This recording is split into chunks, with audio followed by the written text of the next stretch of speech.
Hello, everyone. My name is Dyuti Venkat. I'm from Solon, Ohio, and my presentation is on the role of PET scan in diagnosis and treatment of Alzheimer's disease. Firstly, I would like to thank everyone, especially my mentor, Mr. Shashwat Tripathi. I chose this topic because at the time I was really interested in medicine. I still am, though I have shifted my goals. And I have two physician parents. My mother is a rheumatologist. My father's is a vascular interventional radiologist. And I really wanted to go to medicine, and incorporating a project that included imaging scans was something that I felt was really important to me, especially considering my dad's background. It made me feel a little closer, and made my dream feel a little bit more reachable. So I'll just get started. Every year, 5.8 million Alzheimer's cases are reported in the US alone. Keyword reported. Alzheimer's is a very difficult condition to diagnose because the only definitive diagnostic tool there is an autopsy. Biomarkers are difficult to produce in mass, and CSF, cerebrospinal fluid protein examination, is invasive, making it more unsafe for the patient, and it's also time consuming.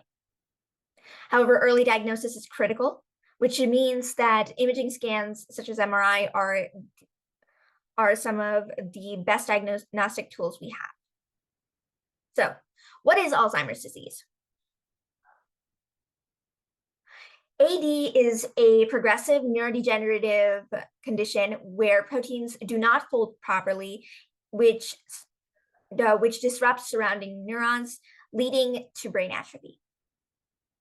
The most common symptoms include memory loss, specifically long-term episodic memory or memory of past events is the first to go, followed by short-term memory. AD patients may also experience communication problems.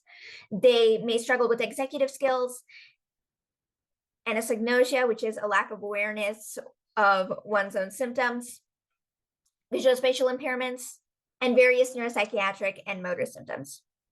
Apraxia is one of them. Apraxia is the ability to understand a task but not be able to follow up on it. Behavioral and sleep disturbances, smell changes, motor signs, and seizures. The most commonly known neuropathological hallmarks of AD include amyloid, beta amyloid 42, and hyperphosphorylated tau 181. Risk factors include age. Age is the most prominent and most well-known. The majority of Alzheimer's patients are 65 and older. The APOE14, Down syndrome, head trauma, MCI, and air pollution.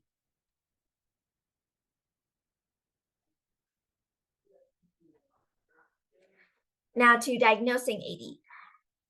In addition to patient history, genetics, etc., the provider will usually provide the patient with some sort of cognitive test to test memory. MoCA and MMSE are the two most common. Biomarkers are traits that providers look for in the blood, in body tissue, in tissues, and in bodily fluids. CSF proteins are inexpensive with up to 90% accuracy, but they take very long. Fluorobetaben, and fluometamol are just as accurate, but they are also costly. Some others may include MI1 and plasma beta amyloid 42 and plasma beta amyloid 40. Test is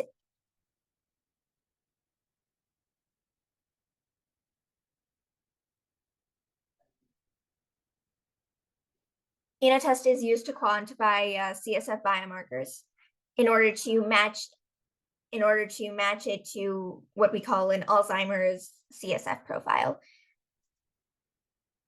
When looking for Alzheimer's, you look for elevated t-tau and p-tau levels and low beta amyloid 42 levels.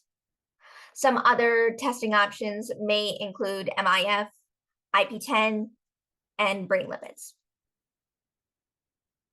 Now to the start of the show, imaging. Imaging has the ability to address molecular or structural and functional aspects of the disease. MRI covers the structural and functional aspects. MRI has the ability to predict disease progression speed. And in AD, it has the ability to detect hippocampal and medial temporal lobe atrophy.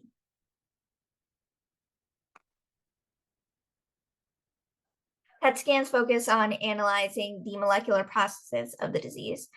It helps identify disease within organs and evaluate organ function, which is especially useful if you are evaluating the efficacy of a treatment.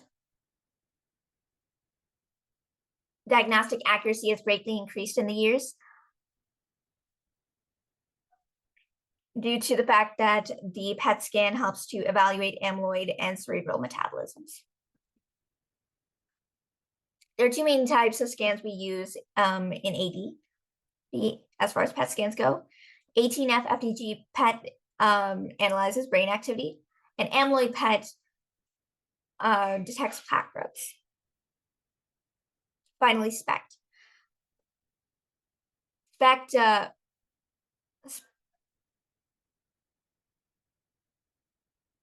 SPECT shows brain activity by showing how blood flows to organs and tissues.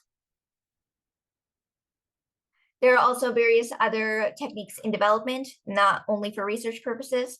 Some include DTI and tractography, ASL to help to non-invasively measure cerebral blood flow, and cholinergic targeting PET tracers.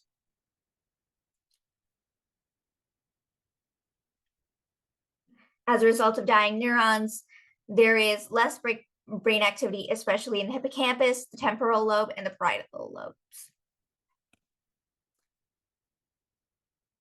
Algorithms are also helping. They have the ability to track glucose metabolism and correlate it to more complex AD symptoms.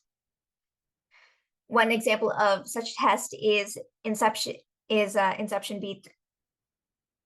One example of such test incorporates Inception Beat 3 image sorter, Unix commands, and Git bash programming aid software. Another is MC, which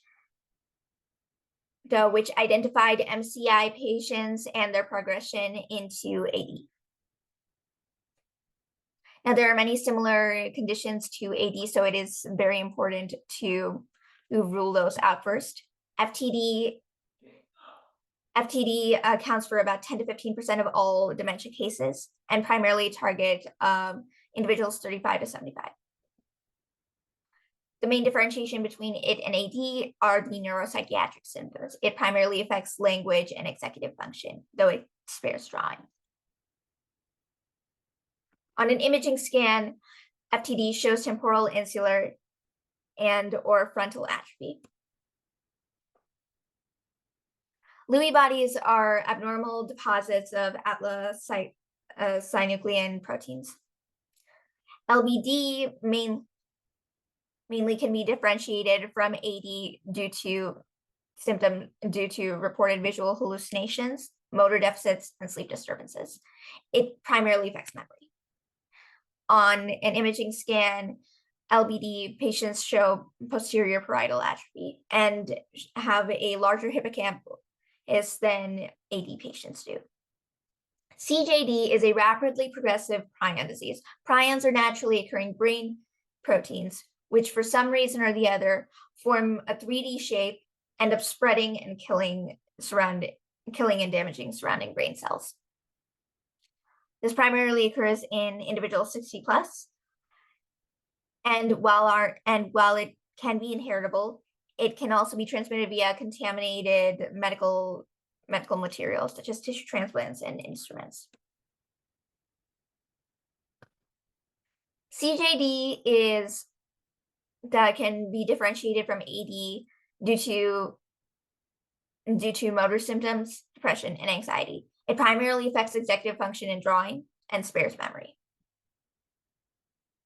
On a FLAIR MRI, CJD patients show thalamus hyperintensity, basal ganglia, and cortical ribbon marks. Vascular dementia typically happens after a stroke, so the location and severity of the stroke determines the disease presentation. It's most commonly found in extant dementia. The main difference between it and AD are the initial symptoms of apathy, focal weakness, and slowing cognitive abilities. It primarily affects executive function, though it may spare memory. On an imaging scan, vascular dementia patients show subcortical and/or cortical infarctions and confluent white matter hyperintensities.